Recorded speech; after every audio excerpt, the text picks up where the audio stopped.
రేపే అక్షయ తృతీయ. అక్షయ తృతీయ అనగానే బంగారం షాపులకు క్యూ కట్టడం, గోల్డ్ను కనీసం గ్రామైనా కొని ఇంటికి తీసుకొచ్చుకోవడం ఇదే చాలా మందిది పని అనుకుంటాం. అయితే కానీ అక్షయ తృతీయకు చారిత్రక పురాణాల విశిష్టత ఎంతో ఉంది. హిందువులు అక్షయ తృతీయను పవిత్రమైన రోజుగా భావిస్తారు.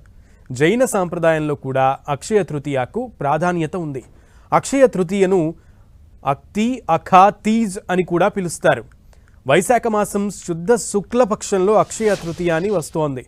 ఈ రోజున ఏ పని ప్రారంభించినా దిగ్విజయం అవుతుందని ఒక నమ్మకం. అక్షయ తృతీయ రోజునే చాలామంది వ్యవసాయ పనులను ప్రారంభిస్తారు. స్థలాలు కొనుగోలు, వ్యాపారాలు, బంగారం కొనుగోలు ఇలా ముఖ్యమైన పనుల్ని అక్షయ తృతీయ రోజున మొదలుపెట్టడం సాంప్రదాయంగా వస్తోంది. అక్షయ తృతీయ రోజున కనీసం పిసరంత బంగారం కొనుగోలు చేస్తే ఇంట్లో సిరి సంపదలు తులతూగుతాయనే నమ్మకం ముందు ఎన్నో తరాల నుంచి వస్తోంది. అక్షయ అంటే క్షయం లేని, అంటే నాశనము లేనిది అని. తృతీయ అంటే మూడవ రోజు. వైశాఖ శుక్లపక్షాన మూడో రోజున వస్తుంది కాబట్టే దీన్ని అక్షయ తృతీయ అన్నారు. శుక్లపక్షం వృద్ధికి శుభకరంగా భావిస్తూ ఉంటారు కాబట్టి ఈ శుక్లపక్షం తదియను తృతీయగా పిలుస్తారు. ఇక పురాణాల ప్రకారం అక్షయ తృతీయకు చాలా ప్రాధాన్యత ఉంది. 4 యుగాల్లో ముఖ్యమైన త్రేతాయుగం ఈ రోజునే ప్రారంభమైందని చెబుతారు. మహావిష్ణువు, పరశురాముడు జన్మించిన శుభతిథిగా పిలుస్తారు. వేదవ్యాసుడు గణపతి సాయంతో మహాభారతాన్ని మొదలుపెట్టింది కూడా అక్షయ తృతీయ నాడే.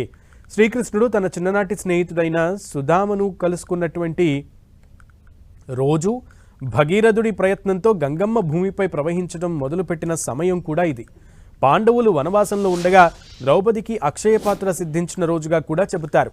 అక్షయ పాత్ర అంటే తరగని ఆహారాన్ని అందించేది అని అర్థం. కోరుకున్న వస్తువులను అనుగ్రహించే పాత్ర. అక్షయ తృతీయ రోజున పుణ్యతీర్థాల సందర్శనం, పుణ్యస్నానాలు చేయడం, ఉపవాసాలు ఉండడం అనాదిగా వస్తున్న ఆచారం. గణపతి, శ్రీ మహాలక్ష్మి, మహావిష్ణువు, కుబేరుడు ఇలా పలు దేవతామూర్తులను ఈరోజు ఆరాధిస్తారు. అక్షయ తృతీయ రోజున బంగారం, వెండి లాంటి విలువైన లోహాలు, వజ్రాలు, నవరత్నాలను ఆయా రాసుల వారు కొనుగోలు చేయడం వల్ల వారి జీవితాల్లో మంచి జరుగుతుందని చాలామంది నమ్ముతారు. వివాహాది శుభకార్యాలకు అక్షయ తృతీయ దివ్యమైన రోజుగా చెబుతారు.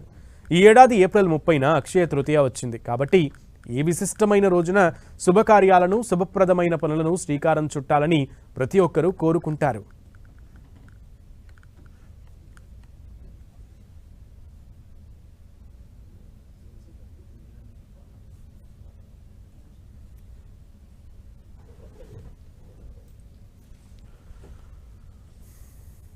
అక్షయ తృతీయకు బంగారాన్నే ఎక్కువగా ఎందుకు కొంటారు? ఇది చాలామందికి వచ్చే సందేహం. అక్షయ తృతీయ రోజు బంగారం కొనుగోలు అనేది శుభసూచికంగా అంతా భావిస్తారు. కానీ ఖచ్చితంగా అందరూ బంగారం మాత్రమే కొనాలి అని రూలేం లేదు. తహతకు తగినట్లుగా శుభసూచికంగా ఉండేలా కొత్త పనుల్ని ప్రారంభించడం, లోహాలు, ఇతర వస్తువులను కొనుగోలు చేయడం మంచిదని ఒక నమ్మకం.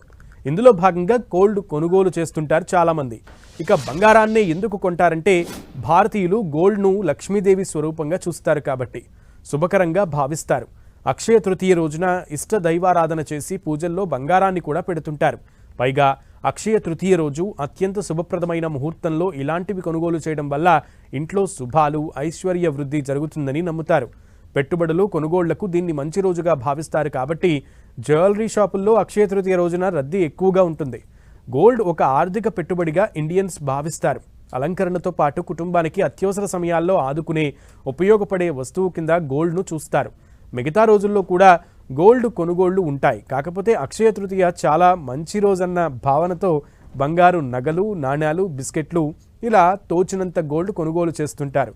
అందుకే మిగతా రోజులతో పోల్చితే బంగారం కొనుగోళ్లు అక్షయ తృతీయ రోజు ఎక్కువగా ఉంటాయి. పైగా గోల్డ్ షాపులు కస్టమర్లను ఆకట్టుకునేలా పలు రకాల ఆఫర్లను కూడా ఈ సందర్భంగా ప్రకటిస్తూ ఉంటాయి.